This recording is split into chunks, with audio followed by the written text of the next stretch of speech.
반갑습니다. 대기업 시청자 여러분들, 그리고 대원제약 주주님들. 이 대원제약 같은 경우 제가 저번 시간에 이 상단 부분에 매물도 많고 이 라파스가 좀 조정을 받고 현재 좀 주가가 밀리면서 우리가 좀 주의를 하셔야 된다라고 이야기를 드렸습니다.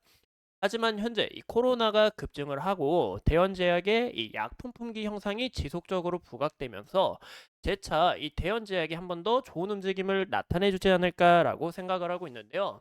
무엇보다 이 최근에 라파스와 비만 테마로 엮여 있는데 이 재료 자체도 너무 좋고 현재 굉장히 좀 살아있다 보니까 우리가 지속적으로 이 대원제약 좀 추적해야 되지 않을까라고 생각합니다.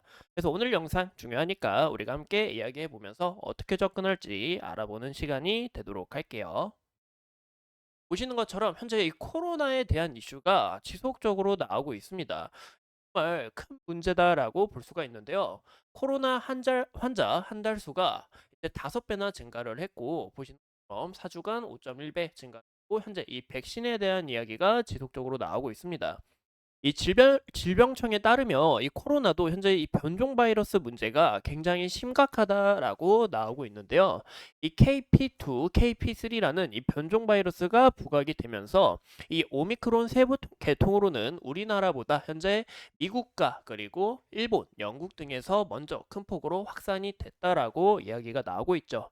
제가 이 영상을 제외한 이 진단 키트나 이 국제약품이나 그런 부분에서도 현재 미국과 일본에서 현재 이 코로나의 변종 바이러스가 심각해지다 보니까 국내 현재 이런 주가들도 이 반영이 크게 될 수 있다라고 이야기를 드렸었습니다. 또 무엇보다 이 코로나뿐만이 아니라 이 백일의 문제도 굉장히 심각한데요. 지난 4월 중순부터 소아 청소년을 중심으로 이 환자 수가 큰 폭으로 증가했다고 합니다.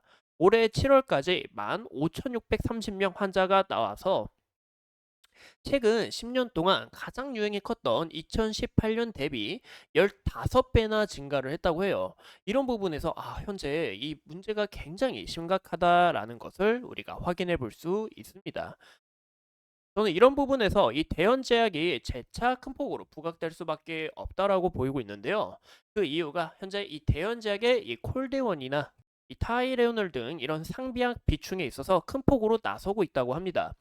저희가 이 코로나 시절 때도 겪었잖아요. 이 진통제 왜 샀죠? 이 코로나 걸리면 몸도 굉장히 아프고 쑤시다 보니까 이런 부분에서 이 대연제약의 이 감기약이나 그리고 이 타이레놀 부분에서 품귀 현상이 나타나면서 이 실적 부분도 큰 폭으로 올라가지 않을까 하는 이런 기대감들이 서서히 커져가고 있다라고 우리가 볼 수 있겠죠. 현재 코로나 문제 제가 좀 조사를 해 보니까 이 문제가 현재 여름에 더 추가적으로 가시화되지 않을까라고 이야기가 나오고 있어요. 그 이유가 휴가철이기도 하고 또 덥다 보니까 마스크도 잘 안 쓰기도 하고 이제 이 100일에 같은 경우 이 7차 이 백신까지 맞아야 되는데 6차 백신까지 맞고 추가적으로 백신을 맞는 사람들이 없다 보니까 현재 이 문제 자체가 더욱 가시화될 수 있다라고 보고 있는 거죠. 그래서 이런 부분에서 우리가 이 대연제약도 함께 끝까지 추적을 하셔야 된다라고 이야기를 드리고 싶은 거고 또 최근에 이 대연제약이 라파스와 함께 이 비만 테마도 우리가 빠질 수가 없겠죠. 현재 이 비만에 대한 부분은 지속적으로 부각이 되고 있습니다. 현재 일라이릴리라고 이 비만약의 이 시장에 큰 폭으로 차지하고 있는 이 기업이 있는데요. 일라이릴리의 이 마운제로가 현재 식약 처가를 받고 국내에 들어온다라는 이야기가 나오고 있고 또 이 제파운드라는 이 약품이 있습니다. 이제 일라이릴리 제품인데 이 일라이릴리의 제파운드조차 신부전 발생 위험을 38%나 감소시켰다라는 부분에서 이 대연제약의 이런 비만 테마도 한 번 더 부각이 될 수밖에 없다라고 보고 있는 거죠. 또 이 라파스와 함께 국내 임상 1상을 돌입을 했고 여기에 대한 결과가 이 올해 10월 달에 발표가 되는 만큼 이 재료 자체가 아직 살아있고 이러한 이유에 있어서 우리가 끊임없이 추적을 해야 된다라고 볼 수가 있는 거죠.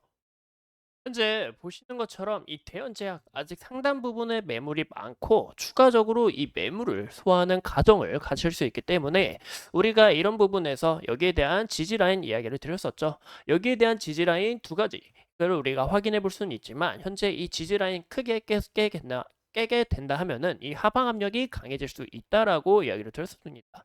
현재 21선 큰 폭으로 이탈이 크게 이제 돌파를 하면서 추가적인 이 상승세가 나온 만큼 21선 지지 여부 우리가 확인해 주시고 그 다음 여기에 대한 지지 우리가 확인해 볼 수 있다라고 이야기를 드렸는데요. 현재 추가적으로 우리가 보셔야 되는 것은 여기에 대한 지지 라인 잘 버텼고 거래량을 봤을 때 최근 이 거래량이 강하게 터져준 부분에 있어서 이 부분이 한 번 더 추가적으로 부각될 수밖에 없다라고 보고 있는 거죠. 현재 여기에 대한 지지, 크게 지지를 받고 오늘 아래 꼬리가 나오면서 강하게 이 매수세가 좀 들어왔는데 현재 이 외국인의 매수세가 굉장히 강하다라고 볼 수 있습니다. 그래서 최근 이 외국인의 매수세가 지속적으로 쌓여간 부분에 있어서 여기에 대한 부분이 어떻게 이탈이 나오는지 우리가 좀 추가적으로 추적을 하셔야 될 것 같고 현재 이 대현제약이 코로나의 문제가 크게 심각하다 보니까 대현제약의 이런 약품 품귀 현상 또한 재차 부각될 수 있다라고 우리가 확인해 볼 수 있을 것 같아요. 이런 부분에서 우리가 끊임없이 추적을 하셔야 되고 여기에 대한 부분 보이시죠? 여기에 대한 강한 저항 라인이 있는데 이 저항 라인 추가적으로 매물 잘 소화하면서 돌파하게 될 시 여기 상당 부분까지 좋은 흐름 움직임을 우리가 기대해 볼 수 있지 않을까라고 생각을 해보고 있습니다. 이런 부분에서 유통 비율도 57%인 만큼 여기에 대한 매물 잘 소화하고 추가적으로 강한 거래량 들어와 준 만큼 여기에 대한 부분까지 우리가 기대해 볼 수 있다라는 것도 참고해 주시면 좋을 것 같아요. 이상 이 대원제약에 대해서 우리가 함께 알아봤고 현재 이 코로나가 굉장히 심각하다라고 하는데 이 대기업 시청자 여러분들 큰일 없으시고 그리고 이번 여름 휴가철 잘 보내시길 바라겠습니다. 오늘도 이렇게 소중한 시간 내서 영상 시청해 주신 점 감사합니다.